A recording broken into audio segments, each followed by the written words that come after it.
In 2010, a little-known Conservative backbench MP, Chris White, tabled a private member's bill in the House of Commons. It became the Public Services Social Value Act 2012. I beg your pardon, I'm looking for my slides. There we are. It became the Public Services Social Value Act 2012 after one of the longest gestation periods for private members' legislation in parliamentary history. We might one day look back on this act as one of the most revolutionary pieces of legislation. Essentially, it regulates the commissioning and procurement of services by public bodies by requiring them to be aware of the social and environmental impact of such actions. But whilst it doesn't require them to act on such considerations, it does allow them to do so. Any tender for service delivery above a certain threshold could, in effect, have up to 10% of its cost offset by including in the price of the contract the value of loosely defined core or collateral social and environmental benefits. In this way, a tender that wasn't the cheapest but would bring additional benefits to a community, greater in value than the difference in costs, could be chosen by the procurer in preference to a slightly cheaper one. Gone were the days of compulsory competitive tendering, even best value was being redefined. Some councils took up the challenge. At a time of austerity, whilst suffering unprecedented cuts in their spending, they had to find public benefit wherever they could. And this looked like a cost-effective way of doing it. Using the Act would improve engagement in the community and boost those parts of the economy which were doing good.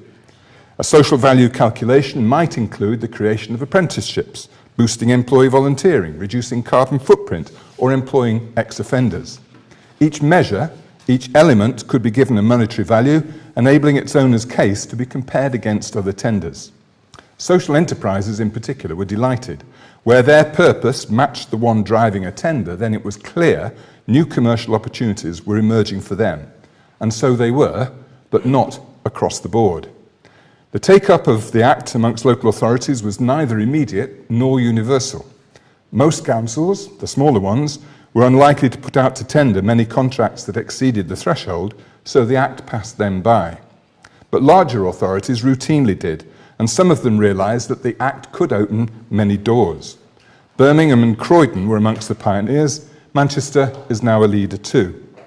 According to Social Enterprise UK, more than a third of councils today use the Act to commission quanta of social value over and above those stipulated in their contracts. They've done this by going beyond the words of the Act. They've done this by ignoring the threshold, applying the Act to all service contracts. They've done it by applying the Act to goods as well as to services, to goods and works as well as to services. And they've done it by requiring different amounts of social value on different contracts, even up to 20%, double the level stipulated in guidance. All of these actions are technically outside the scope of the Act, but they shouldn't be. A year ago, we were promised a reassessment of the Act by the Civil Society Minister, and earlier this year, we were told that that review would be included in the government's broader civil society review. That review was published a few weeks ago. The Act is mentioned once, but no questions are asked as to how it can be improved or made more effective or used to deliver more social, environmental and economic value. So we must get on and do it ourselves. It's a great Act, but I'm calling on people today to ignore it. Go beyond. Use commissioning to create added social value however it works best for you.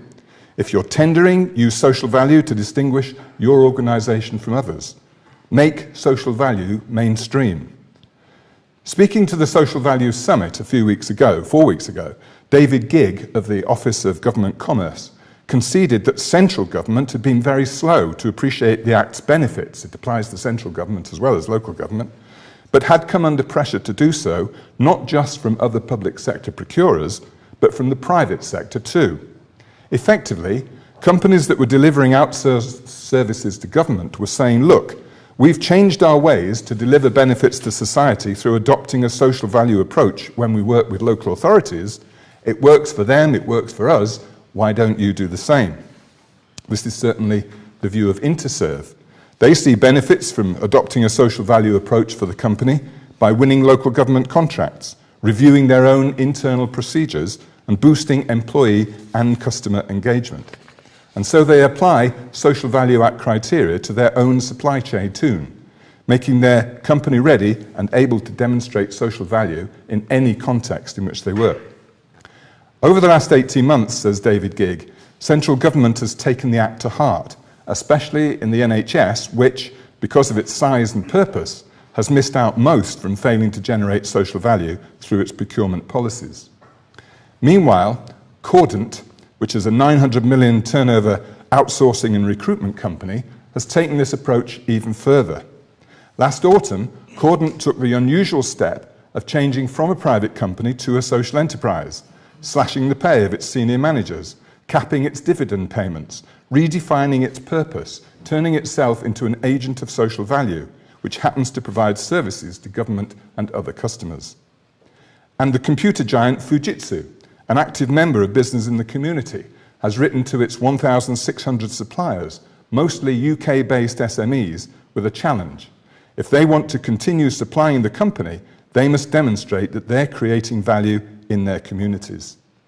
The Act's been taken up by other elements of the private sector, particularly in construction, where it's clearly changed corporate behaviour for the better. In his now famous letter of last January, Larry Fink, the Chief Executive Officer of the world's largest private investor, says to thousands of companies worldwide in which BlackRock invests, to prosper over time, every company must not only deliver financial performance, but also show how it makes a positive contribution to society. Companies must benefit all of their stakeholders, including the communities in which they operate. This is the private sector demonstrating a business case for delivering social value.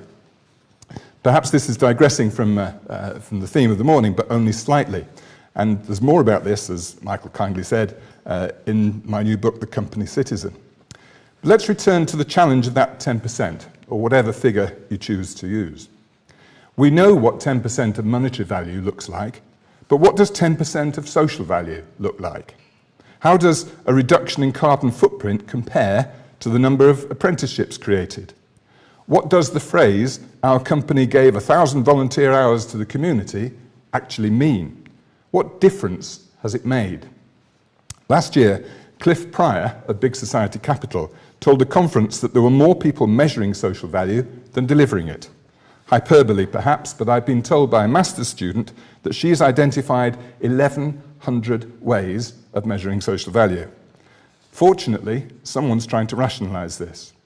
I sit on a committee at BSI, the British Standards Institution, whose 18-month mission is to examine the feasibility of establishing common frameworks and metrics for measuring social value. Reaching the former, the frameworks, is perhaps more promising than the latter. So these are my ideas about the principles that any measurement of social value should demonstrate. Social value is about change, making a difference. It's about outcomes, not inputs. We volunteered for 1,000 hours is an input. It doesn't tell you what's changed as a result of that input. It's okay to apply different social value criteria to the same process. A charity helping young people avoid gang culture may need to demonstrate internal cost efficiency to one stakeholder, savings to the public purse to another, heightened public perception to a third. But not everything is necessarily can be expressed readily in money terms. Some things will need proxies. I apologise for the layout of the slide. And it's not wrong to list employee engagement or other internal metrics as social value outcomes. Such gains are very valuable. And finally, ideally, social value is not an absolute measure, but a net one. Let me explain. Social value can measure how well an organisation achieves its purpose, can even help redefine what that purpose might be. Increasingly, organisations are adopting social missions and purposes alongside financial efficiency.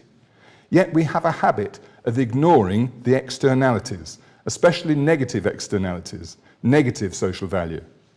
We're in good company. GDP ignores externalities too. That's why pollution, crime and poverty aren't included in our formal evaluation of nations. Here's a topical example. Provident Financial was a FTSE 100 company with a proud record on employee volunteering, no doubt generating a degree of social value. But last month, Provident Financial was fined £2 million and obliged to repay £170 million to their customers, people on low incomes who they'd ripped off. The company had demonstrated, I suggest, a net negative social value, however much volunteering its employees had done.